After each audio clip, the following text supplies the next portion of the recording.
بنات، كيفكم؟ رجعت لكم بفلوق جديد، ويا مساء الخير او يا صباح الخير حسب التوقيت اللي تشوفون فيه المقطع.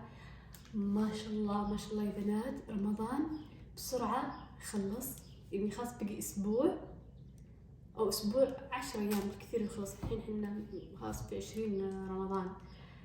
المهم توي طالبة مرسول، وصيت طلبات صراحة مرسول في رمضان فك أزمة في الوقت الضايع.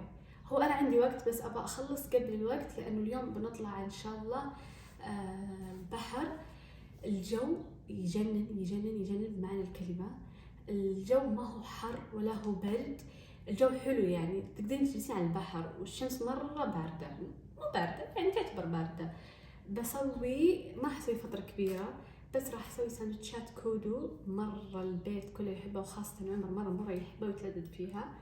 وبصلح حلا بعد الجارت، لانه جارتي ارسلت لي اكل في رمضان وحبيت ارسلها حلا يعني.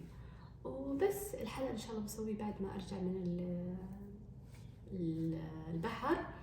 وبس الحين بصلح السندوتشات.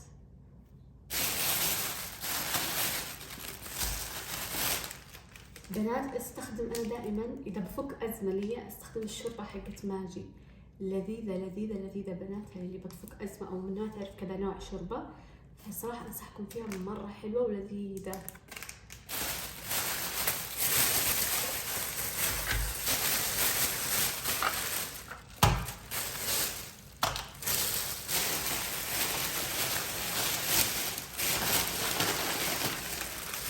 واخذت المايونيز الياباني، عاد اول مره اخذه. هذه طلبات الحلا راح استخدمها وقت ثاني. بنات اذن على التصوير لاني قاعده اصور من كاميرا الجوال، وان شاء الله يطلع تصوير مرتب، لان الكاميرا فكرت لي شاحنتها طلعت مو شاحنتها.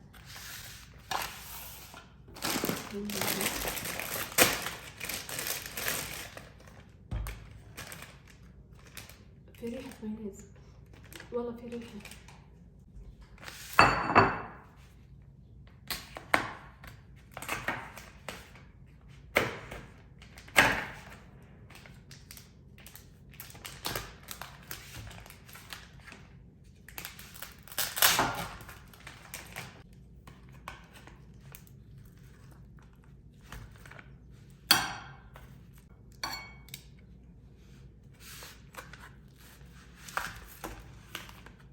اغسل كل صدور الدجاج، بس راح استخدم بس اثنين، واثنين بدخلهم الفريزر، بس راح اغسلهم كلهم بالملح والليمون والخل. بنات مرة حلو حلو حلو، تغسلون بالليمون والملح والخل. ووقت ما تسوون صينية او تسوون اي شيء فيه دجاج، تحطون ورق غار بعدين تشيلونه، بيطلع الطعم يفرق.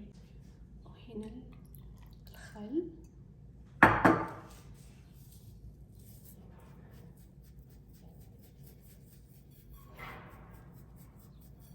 بخليه يتنقع بالموية، وراح أقطع وأجهز كل شيء وأجهز مكونات الأكل. وقتها بيكون إنه خلاص الحمد لله تنقع وخلص، وأبدأ معكم الطبخ. والحين راح أبدأ معكم التتبيلة. راح أحط شوية مايونيز،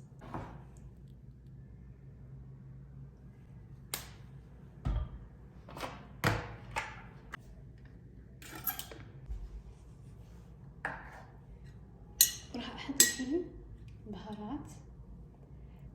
بنات كل واحدة لها طريقة في التتبيلة، أنا معتمدة هذه الطريقة وأحسها لذيذة بعد.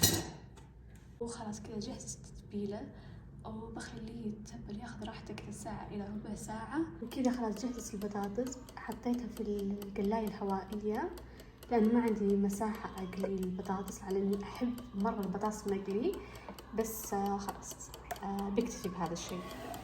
وخلاص الحين جهزت كل شيء.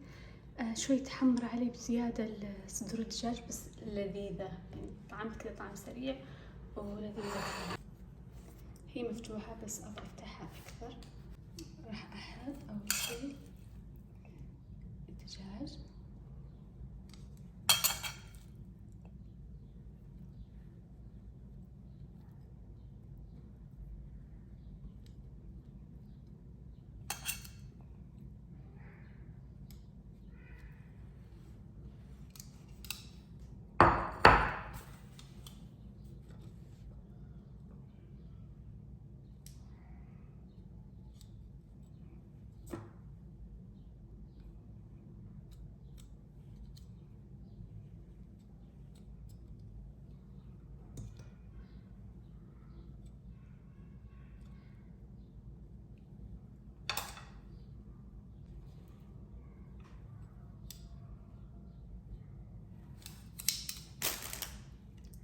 أنا راح أحط لي مايونيز، بس عمر ما يحب نكهته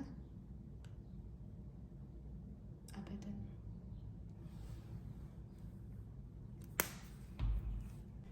وراح أقصه من النص.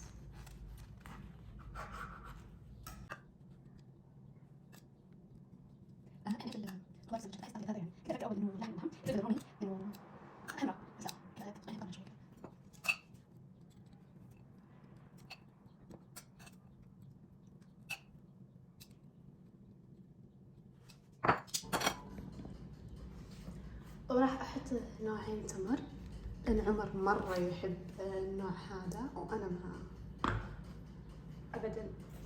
وراح أحط القشطة بس كذا وفنجانين، وراح أصب القهوة الحين.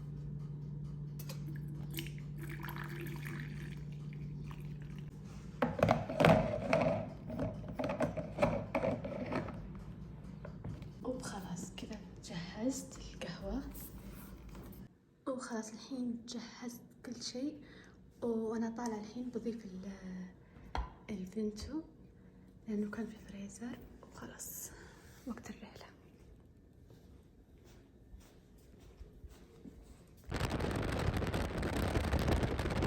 واصلين البحر، خلاص الحين بنزبط هنا طاولتنا. مرة الجو يجنن يا بنات. هو أذن في الطريق وشربنا موية الحين هنا.